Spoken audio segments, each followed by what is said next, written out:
Dear students, welcome our online English class. I think you are well by the Almighty of Allah. I am Aminul Islam, lecturer in English, Abdul Wadud Shah, Degree College, Damulhuda, Chuadanga.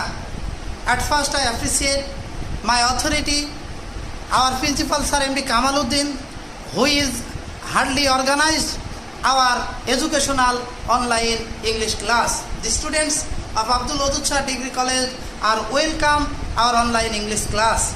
Today I am going to take your English class about modifier. প্রিয় শিক্ষার্থী বন্ধুরা, তোমরা জানো ইংরেজিতে modifier সম্পর্কে একটা সংজ্ঞা আছে। নিশ্চয়ই তোমাদের মনে আছে, the words or phrases that give extra information about a noun being placed noun after or before. This is called modifier. তোমরা জানো মডিফায়ারটা ছোটবেলা থেকেই তোমাদের সাথে পরিচয় আছে। আমি মডিফায়ারের বিষয়টা আরেকটু স্পষ্ট করি। I am a good student. দেখো, স্টুডেন্টকে মডিফাই করেছে গুড, গুডকে মডিফাই করেছে আর্টিকেল। আবার যদি আমি বলি I am a very good boy. প্রিয় শিক্ষার্থী বন্ধুরা, এদিকে একটু লক্ষ্য করো। বয় নাউনকে মডিফাই করেছে অ্যাডজেক্টিভ গুড, এই অ্যাডজেক্টিভকে মডিফাই করেছে অ্যাডভার্ব ভেরি, তাকে মডিফাই করেছে ডিটারমিনার। তোমরা নিশ্চয়ই জানো এই ডিটারমিনার বাংলা ভাষায় যদি আমরা বলি, আমাদের গ্রাম্য ভাষায় এটা আলু তরকারির মতো। আলু যেমন বিভিন্ন তরকারির সাথে রান্না করা যায়, এই মডিফায়ারটাও বিভিন্নভাবেই সেন্টেন্সে চলে আসতে পারে। আমি তোমাদের আরেকটু স্পেসিফিক বলি।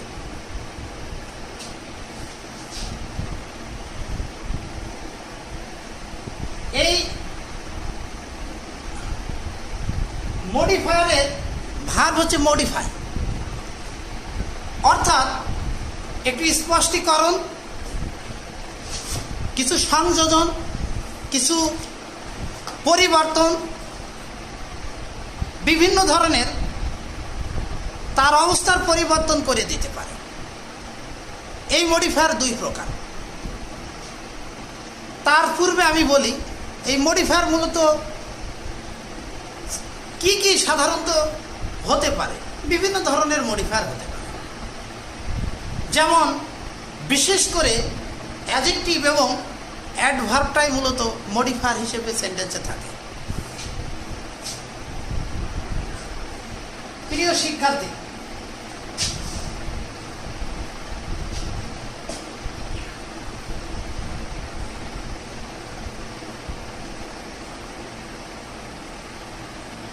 অ্যাডজেক্টিভ অ্যাডভার্ব, আমি যদি অ্যাডভার্বটাকে একটু ভেঙে দেখাই তোমাদের।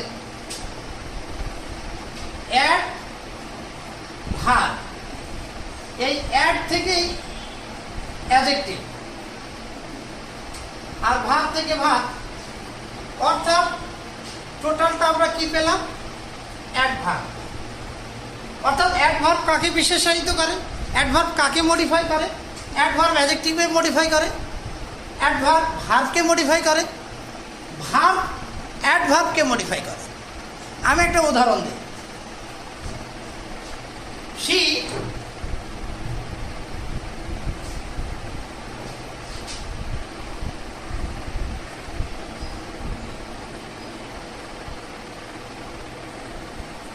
She walks slowly.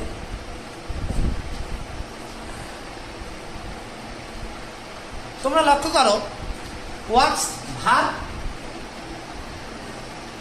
সে হাঁটে। কিভাবে হাঁটে? ধীরে ধীরে। সুতরাং এই ভার্বটা স্লোলি অ্যাডভার্বকে মডিফাই করেছে। ডিয়ার স্টুডেন্টস, এতক্ষণ আমি তোমাদের মডিফায়ার নিয়ে আলোচনা করলাম। তার পরিচিতি কিভাবে তোমরা চিনবা। এখন এই মুহূর্তে আমরা পরীক্ষায় কিভাবে নাম্বার পেতে পারি, পরীক্ষায় কিভাবে আসে, সেই বিষয় নিয়ে আমি একটু আলোচনা করব। তার আগে আবারও বলি, মডিফায়ার মূলত দুই প্রকার। দেয়ার আর টু কাইন্ডস অফ মডিফায়ার। আমি এখানে লিখেছি প্রি মডিফায়ার, 2 নম্বরটির নাম হচ্ছে পোস্ট মডিফায়ার।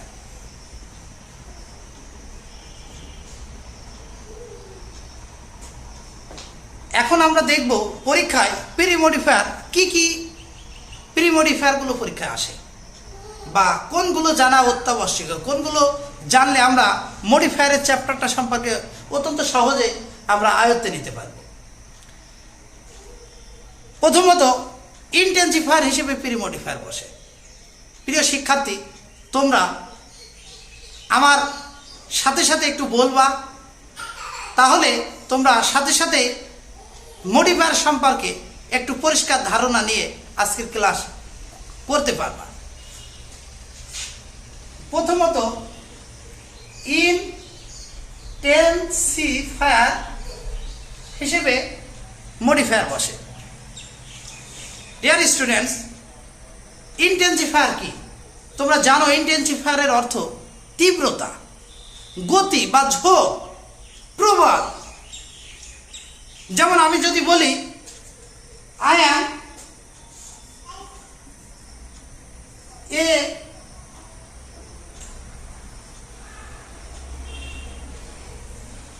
গুড বয়, আমি একটা ভালো ছেলে।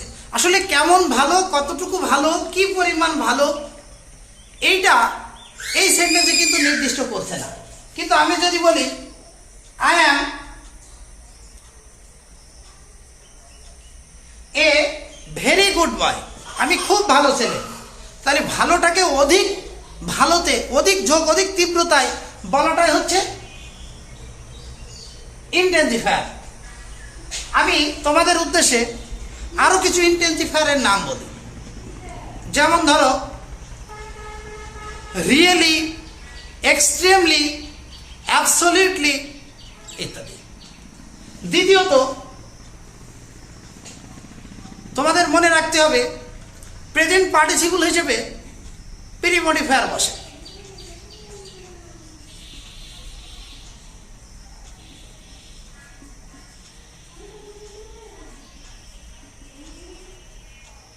প্রিয় শিক্ষার্থী বন্ধুরা, তোমরা পূর্বের আমার অতীতের অনেক ক্লাসে আমি তোমাদেরকে বোঝাতে সক্ষম হয়েছি প্রেজেন্ট পার্টিসিপল কি। আসলে পার্টিসিপল মূলত সবই অ্যাডজেক্টিভ। যে কোনো পার্টিসিপলই মূলত অ্যাডজেক্টিভের কাজ করে। আমরা প্রেজেন্ট পার্টিসিপল হচ্ছে without using auxiliary verb but ING at the beginning of the sentence. This sleeping baby has been fed up.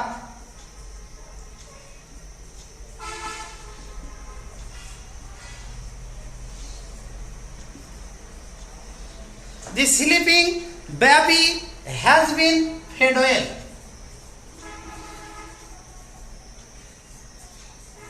তোমরা লক্ষ্য করো স্লিপের সাথে আইএনজি হয়েছে, স্লিপিং, কিন্তু এখানে কোনো অক্সিলারি ভার্ব নাই।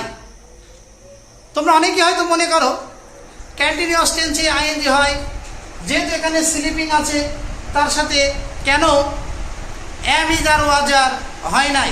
আসলে প্রেজেন্ট পার্টিসিপলে কোনো অক্সিলারি ভার্বের প্রয়োজন হয় না। Thirdly,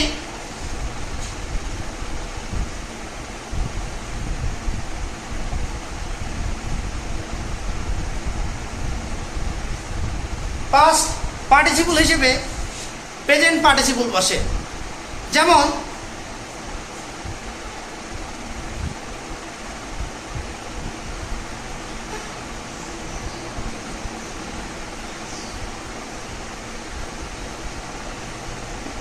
I bought a rotten fish. ফিশটা এখানে নাউন, রোটেনটা হচ্ছে মডিফায়ার।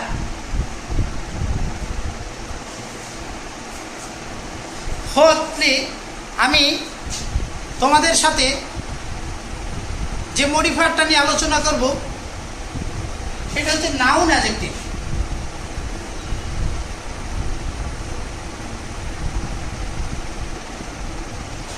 তোমরা নিশ্চয়ই জানো পাশাপাশি কখনো কখনো দুইটা নাউন বসে। যেমন তোমরা ছোটবেলা থেকেই পড়েছ ফ্লোয়ার গার্ডেন। লক্ষ্য করো, ফ্লোয়ার নাউন, গার্ডেনও নাউন। এই ধরনের যখন দুইটা নাউন পাশাপাশি বসে তখন এই আগেরটা হয়ে যায় নাউন অ্যাডজেক্টিভ। আমি একটা উদাহরণের মাধ্যমে তোমাদের বিষয়টা একটু ক্লিয়ার করি। যেমন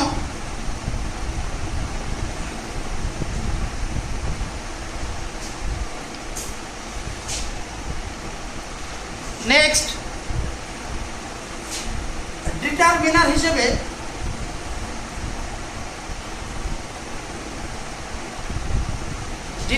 হিসেবে প্রি মডিফায়ার বসে। আমি পূর্বেই তোমাদের সাথে আলোচনা করেছি, ডিটারমিনার অনেকটা আলু তরকারির মতো। যে আলু যেমন অনেক তরকারির সাথে আমরা রান্না করে খাই, ঠিক ডিটারমিনারটা অনেকটা ওই ধরনের। অনেক সেন্টেন্সের সাথে, বিভিন্ন সেন্টেন্সের সাথে ডিটারমিনার হতে পারে। তো এই ডিটারমিনার মূলত 5 প্রকার। আমি সেগুলোর নাম একটু লিখি।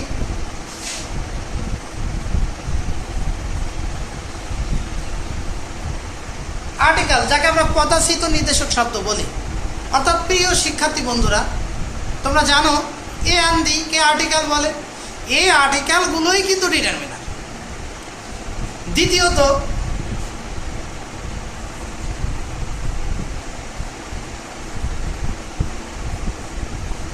ডেমনস্ট্রেটিভ, অর্থাৎ নির্দেশকবোধক শব্দ। আমরা কোন শব্দগুলো দিয়ে নির্দেশ করি? যেমন ধরো this, that, this, those.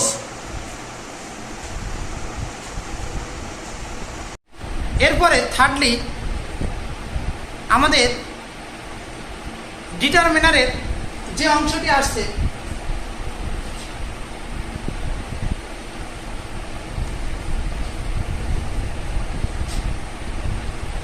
Possessive.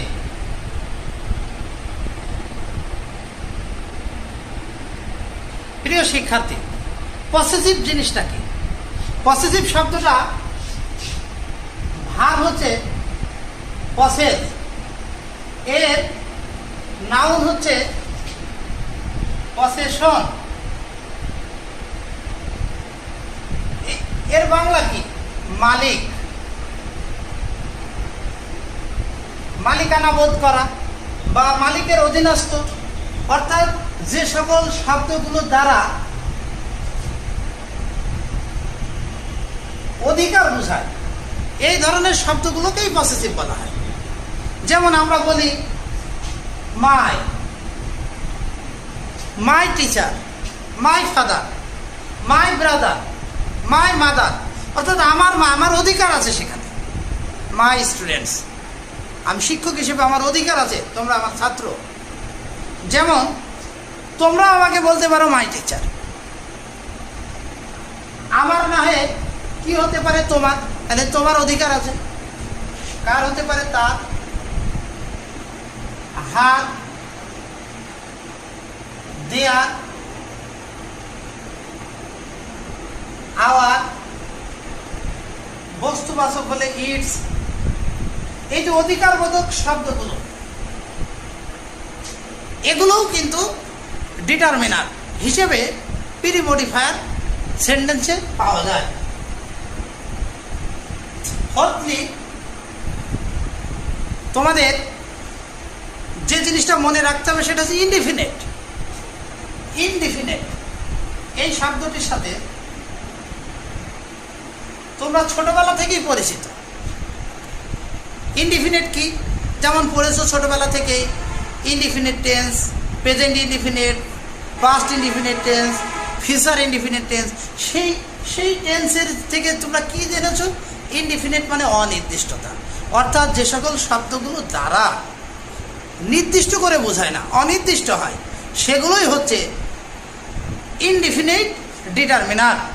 যেমন ম্যানি মানে অনেক, কত নির্দিষ্ট বলা হয়নি। মাস, ফিউ, এই লট অফ, এই ধরনের যে কোনো নির্দিষ্ট বোধক শব্দগুলোই হচ্ছে ইনডিফিনিট ডিটারমিনার।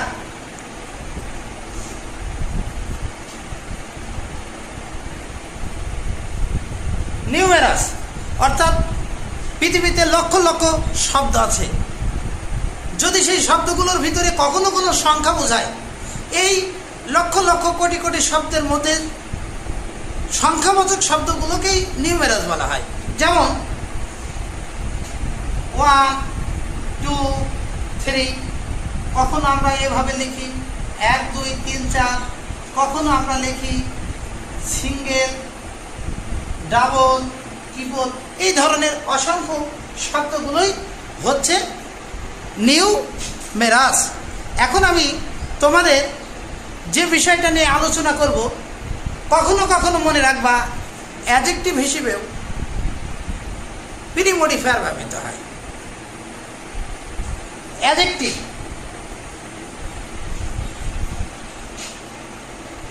she is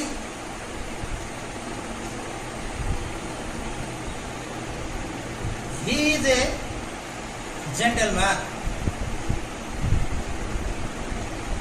দেখো এটা নাউন, নাউনের আগেরটা অ্যাডজেক্টিভ হয়েছে, অর্থাৎ নাউন বা প্রোনাউনের পূর্বে বসাই তো মডিফায়ারের কাজ। নাউন বা নাউন ফ্রেজ এই ধরনের যে কোনো শব্দের আগে মডিফায়ার বসতে পারে, এবং এই মডিফাই মূলত নাউন বা নাউন ফ্রেজ বা এই ক্লজকেই মডিফাই করে। এখন আমি তোমাদের সাথে পোস্ট মডিফায়ার নিয়ে আলোচনা করব। এতক্ষণ আমরা প্রি মডিফায়ার বললাম,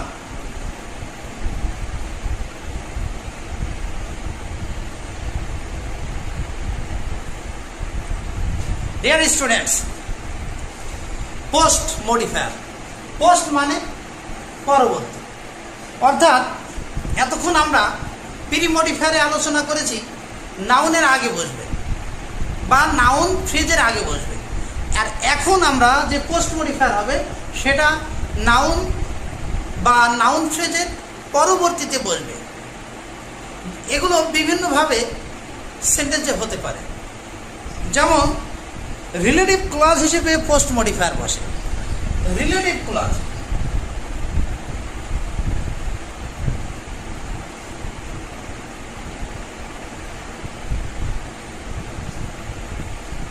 ডিয়ার স্টুডেন্টস, তোমরা জানো রিলেটিভ কি? আমাদের কিন্তু সবার আত্মীয় স্বজন আছে। রিলেটিভ হচ্ছে আত্মীয়তা, মায়ার বাঁধন, সম্পর্ক। ক্লজ বাক্যের খণ্ড খণ্ড অংশকেই কিন্তু ক্লজ বলে। আমি তোমাদের পূর্বের ক্লাসে আলোচনা করেছি ক্লজকে।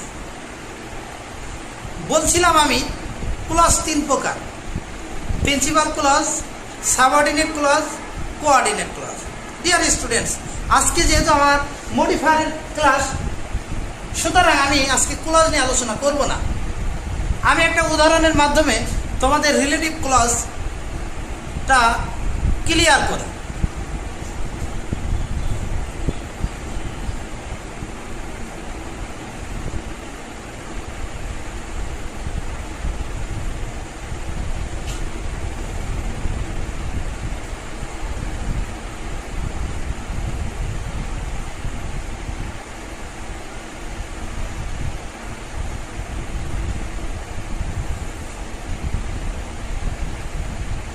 তোমরা লক্ষ্য করো, দি বয়, এই নাউনটির পরে রিলেটিভ ক্লজ হিসেবে বসেছে হু কেম হিয়ার ইয়েস্টারডে। গতকাল এখানে আসা বালকটি সুন্দর। হু কেম হিয়ার ইয়েস্টারডে, এই অংশটুকুই হচ্ছে রিলেটিভ ক্লজ। বয় নাউনটির পরে বসেছে, যেহেতু পোস্ট মডিফায়ার অর্থ হচ্ছে নাউন বা নাউন ফ্রেজের পরবর্তীতে বসবে। আমরা দ্বিতীয়টা নিয়ে আলোচনা করি।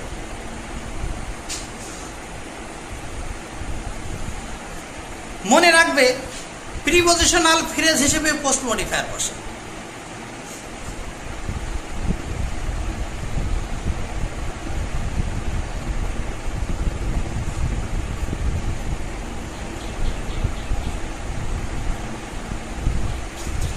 প্রিপজিশনাল অর্থাৎ প্রিপজিশন দিয়ে ফ্রেজটি শুরু হবে।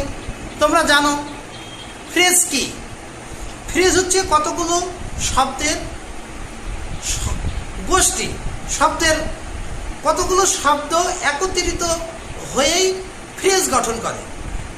আমরা তোমাদের অনেকগুলো ফ্রেজ সম্পর্কে অতীতে অনেক আলোচনা করেছি। আজকে আমি সরাসরি প্রিপজিশনাল ফ্রেজটা সম্পর্কে একটা পরিষ্কার ধারণা দিই। আমি একটা উদাহরণের মাধ্যমে বললে তোমরা আরেকটু ক্লিয়ার হবে।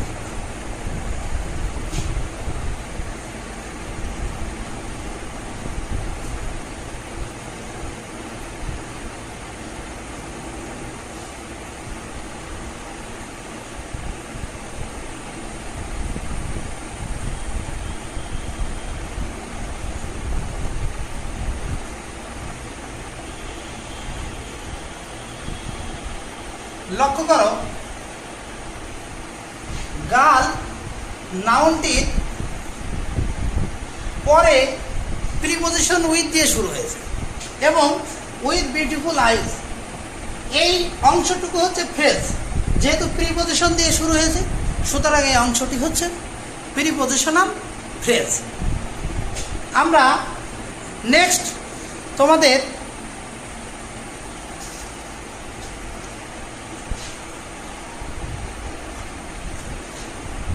পোস্ট মডিফায়ার হিসেবে পার্টিসিপল ফ্রেজ বসে, পাস্ট পার্টিসিপল ফ্রেজ বসে। আমি সেই বিষয়ে একটা আলোচনা করি।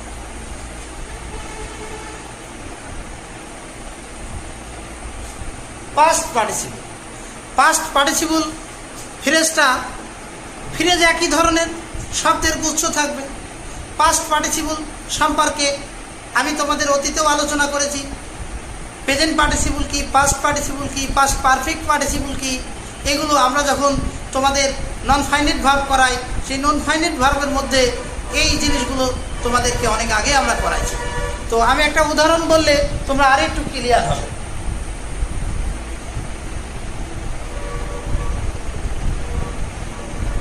The watch made in Japan.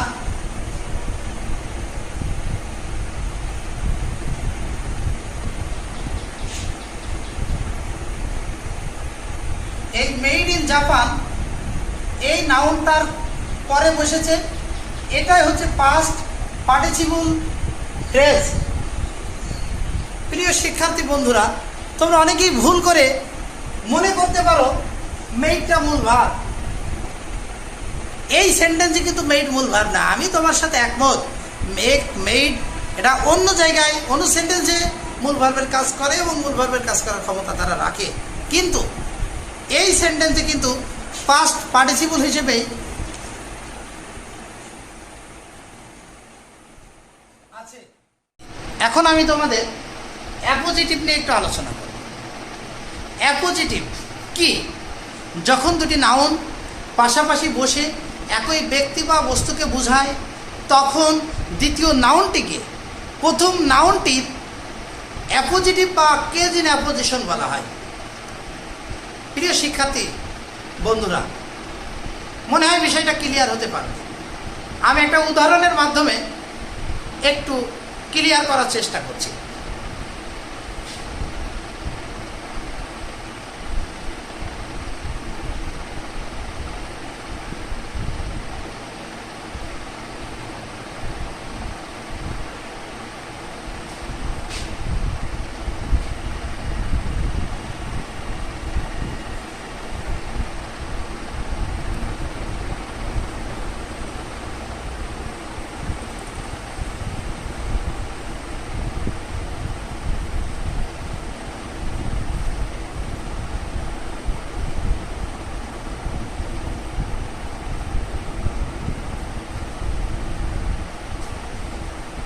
শিক্ষার্থী বন্ধুরা, তোমরা একটু খেয়াল করো। MD Kamal Uddin, principal of our college, is expert, honest and renowned administration. অর্থাৎ এমডি কামাল উদ্দিন ইনি কে? ইনি হচ্ছেন প্রিন্সিপাল অফ আওয়ার কলেজ। এই principal of our college, principal K? MD Kamal Uddin. অর্থাৎ এই নাউনটির পরে বসেছে এবং ওই নাউন ফ্রেজটির এই প্রথম নাউনটিকেই তার পরিচয় দিচ্ছে।